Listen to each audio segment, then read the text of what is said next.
შემოდგომა. შემოდგომა ფოთოლცვენის პერიოდია. შემოდგომაზე იღებენ მოსავალს და ამზადებიან ზამთრისთვის.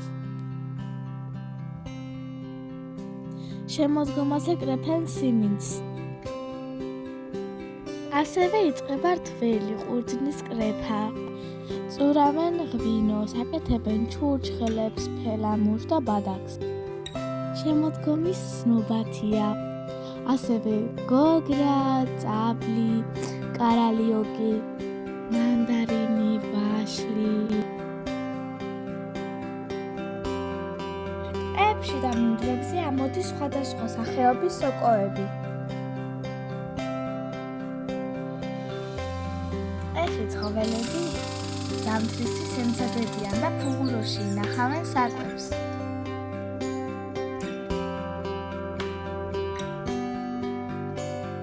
ასევე ინახავენ თივას შინაური ცხოველებისთვისაც.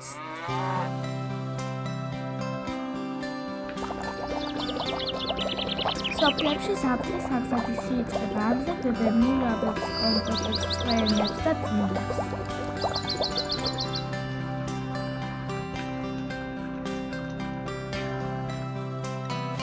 იმატებს წვიმიანი და სუსხიანი დღეები.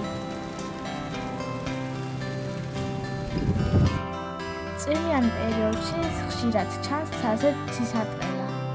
ფრინველები თბილ ქვეყნებში მიფრინავენ.